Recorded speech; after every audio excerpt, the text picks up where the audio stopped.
Kisah Nabi Muhammad Sallallahu Alaihi Wasallam, pekerjaan dan masa remaja Muhammad. Tumbuh dalam lingkungan Arab jahiliyah tidak membuat Muhammad remaja terbawa arus pergaulan yang salah. Sebaliknya, beliau banyak merenung dan menyibukkan diri dalam pekerjaan. Seperti halnya Nabi Musa dan Nabi Daud, Nabi Muhammad Sallallahu Alaihi Wasallam pernah bekerja menjadi penggembala kambing. Tidak hanya itu, beliau juga belajar ilmu perdagangan kepada pamannya Abu Thalib. Awal mula kesuksesan Muhammad dalam berdagang bermula ketika bertugas membawa barang dagangan milik Khadijah ke Syria. Selama hidup bersama keluarga Abu Thalib, Muhammad berusaha untuk tidak menambah beban pamannya. Apalagi beliau tahu bahwa Abu Thalib memiliki banyak anak dan hidup dengan kondisi pas-pasan. Untuk itu, Muhammad meminta izin kepada Abu Thalib agar diperbolehkan menggembalakan kambing milik para saudagar kaya di Mekah. Wahai paman, apakah aku boleh ikut mengembala kambing seperti teman-temanku?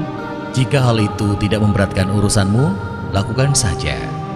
Sebagaimana yang disebutkan dalam hadis riwayat Bukhari nomor 2262 dari Abu Hurairah radhiyallahu anhu bahwa Rasulullah Shallallahu Alaihi Wasallam bersabda, tidak ada nabi kecuali pernah menjadi penggembala kambing. Mereka para sahabat bertanya, apakah engkau juga, wahai Rasulullah? Beliau berkata, iya, saya telah menggembala dengan imbalan beberapa kirot dari penduduk Mekah. Dengan menggembala kambing, Muhammad berlatih untuk bersabar dan menjadi seorang pemimpin. Tanpa berkeluh kesah, setiap pagi beliau menggembala dan mengantarkan kambing-kambing itu ke kandang pada sore hari. Anehnya, semua kambing-kambing gembalaan Muhammad gemuk-gemuk dan sehat. Hal tersebut membuat para saudagar puas dengan hasil kerjanya. Aku sangat senang melihat anak muda seperti keponakanmu itu. Dia sangat rajin dan cekatan. Beruntung engkau memilikinya, wahai Abu Thalib. Sungguh, aku tidak menyuruhnya bekerja jikalau dia tidak benar-benar menginginkannya. Dia pasti tidak ingin merepotkanmu. Menurutku, Muhammad tidak seperti para pemuda kebanyakan di Mekah yang lebih suka hiburan daripada bekerja keras. Muhammad memang sangat menjaga dirinya dari perbuatan maksiat. Akhlaknya pun sangat mulia dari semua orang yang pernah aku kenal di Mekah. Sewaktu menggembala, Muhammad sering berpikir tentang hal-hal yang terjadi di sekitarnya. Siapakah yang menciptakan bintang-bintang yang berkilauan di langit? Dan siapa yang menghadirkan udara untuk dihirup semua makhluk? Dan siapa pula yang membuat jantungku berdetak? Sungguh pastilah dia zat yang maha kuasa. Berbagai pertanyaan muncul di benak Muhammad. Hal tersebut yang membuatnya selalu sibuk merenung dan terjaga dari perbuatan buruk yang dilakukan oleh para pemuda Mekah.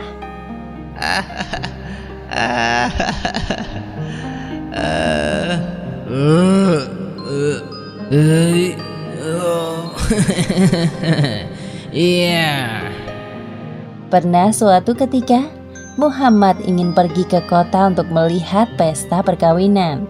Beliau pun menitipkan kambing-kambingnya kepada seorang teman penggembala. Wahai Muhammad, pergilah engkau ke kota dan lihatlah ada banyak hiburan di sana. Sesampainya di kota, Muhammad mendengar alunan musik perkawinan dari sebuah rumah. Baru berjalan beberapa langkah, tiba-tiba tubuhnya merasa kelelahan. Beliau pun duduk dan tertidur. Hal yang sama terjadi lagi di hari berikutnya. Sejak saat itu, Muhammad tidak berminat untuk melihat hiburan musik atau lainnya. Beliau tidak menyadari bahwa Allah Subhanahu wa Ta'ala menjaganya dari perbuatan maksiat dan dosa. Muhammad lahir dari keturunan para pebisnis. Beliau besar dalam lingkungan keluarga Abu Thalib yang juga berbisnis dalam hal perdagangan. Maka tidak heran jika Muhammad ingin menekuni bidang ini.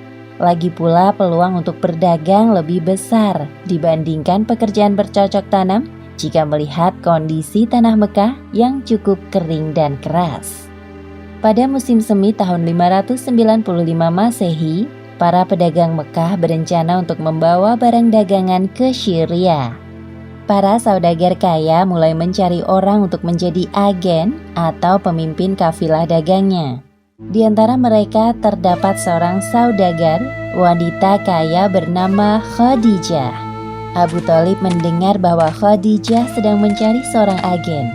Tiba-tiba muncul bayangan Muhammad di benaknya. Kemudian Abu Thalib menawarkan jasa keponakannya itu kepada Khadijah. Wahai Khadijah, aku memiliki seorang anak muda berusia 25 tahun. Aku tawarkan ia bekerja kepadamu menjadi agen. Aku berani menjanjikan bahwa ia mampu melaksanakan tugas itu, meskipun sebenarnya belum cukup berpengalaman. Siapa pemuda yang engkau maksud, wahai paman? Namanya Muhammad. Khadijah pernah mendengar sekilas tentang Muhammad. Hal yang diketahuinya sama seperti para penduduk Mekah lain, yakni Muhammad terkenal dengan julukan Al-Amin atau orang yang dapat dipercaya. Hal yang perlu paman ketahui, aku sangat menjunjung tinggi nilai kejujuran. Maka aku putuskan untuk menerima Muhammad sebagai salah satu agen dagangku. Aku juga akan memberikannya upah 2 kali lipat lebih dari yang lain apabila pekerjaannya bagus. Terima kasih wahai Khadijah. Terima kasih kembali wahai paman. Jika senggang, besok datanglah kemari bersamanya. Abu Thalib pulang ke rumah dengan perasaan gembira. Beliau tidak menyangka respon Khadijah kepadanya sangat ramah. Tak heran jika ia sukses dalam dunia perdagangan. Keesokan harinya, Abu Thalib mendatangi rumah Khadijah lagi bersama Muhammad. Itulah pertama kali Muhammad mengenal sosok Khadijah secara langsung. Kemudian Khadijah menerangkan tentang seluk-beluk perdagangan yang selama ini telah dijalankannya selama bertahun-tahun. Muhammad dengan cermat mendengarkan dan memahami semua penjelasan Khadijah. Tidak ada satupun penjelasan Khadijah yang tidak dimengerti olehnya. Akhirnya saat yang dinantikan tiba. Muhammad berangkat bersama kafilah dagang milik Khadijah. Seorang pembantu laki-laki kepercayaan Khadijah bernama Maisarah turut serta.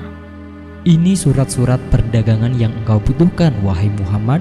Selamat jalan. Saat itu musim panas. Udara pada siang hari terasa lebih panas dari biasanya. Maka kafilah dagang Muhammad memilih berjalan di waktu senja dan beristirahat di siang harinya. Mereka berangkat menuju jalur yang ditempuh Muhammad 13 tahun lalu bersama pamannya Abu Thalib. Selama perjalanan, Muhammad merasa terhibur dengan adanya teman seperjalanan seperti Maisarah.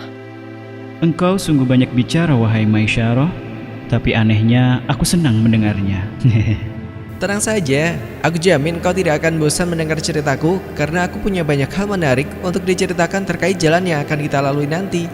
Wah, aku sangat bersemangat untuk itu. Dia memang banyak bicara, wahai Muhammad. Tidak usah terlalu didengarkan. Tidak butuh waktu lama bagi Muhammad untuk akrab dengan anggota kafilah dagangnya. Mereka sangat ramah dan bekerja secara profesional. Perjalanan yang melelahkan selama 1 bulan terbayar ketika mereka sampai di Syria. Setelah bersiap-siap, rombongan kafilah menuju ke tempat bertemunya para penjual dan pembeli. Maisarah tidak menyangka bahwa Muhammad sangat menguasai pekerjaannya. Ia cekatan, cerdas, jujur dan ramah kepada setiap pembeli. Semua orang yang bertemu dengan Muhammad selalu terkesan dengan penampilan dan sikapnya yang sopan. Sepertinya ini bukan pertama kalinya bagimu ya. Engkau sungguh keren wahai Muhammad. Barang dagangan yang kita bawa dari Mekah terjual semua. Pasti keuntungan kita sangat banyak. Syukurlah, bukankah itu yang kita semua harapkan? Ya, dengan semua keuntungan ini kita dapat membeli barang-barang baru untuk dijual kembali. Khadijah benar-benar tidak salah memilih agen. Pada malam hari, saat semua orang tertidur, Muhammad kembali merenung dan menyendiri. Beliau berpikir tentang perpecahan yang terjadi pada kelompok Nasrani di Syria.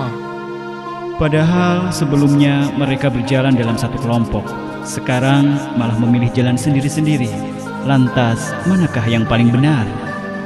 Diam-diam Maisarah memperhatikan Muhammad yang masih terjaga dalam tidurnya. Dalam hatinya timbul rasa kagum kepada Muhammad. Aha, sesamanya di Mekah nanti akan aku ceritakan semua hal tentang Muhammad kepada Khadijah. Pasti dia akan kagum dan tertarik dengan Muhammad. Demikianlah akhir kisah pekerjaan dan masa remaja Muhammad. Hikmah yang dapat kita ambil dari kisah ini, hendaknya kita meneladani sikap Nabi Muhammad SAW saat beliau remaja, yaitu bekerja dengan penuh semangat agar pekerjaan kita penuh berkah. Selalu bersikap sopan dan jujur dalam berbicara, menjaga diri dari perbuatan maksiat, dan merenungkan peristiwa di sekitar kita agar tidak mudah terlena dengan urusan duniawi. Wallahu a'lam bishawab.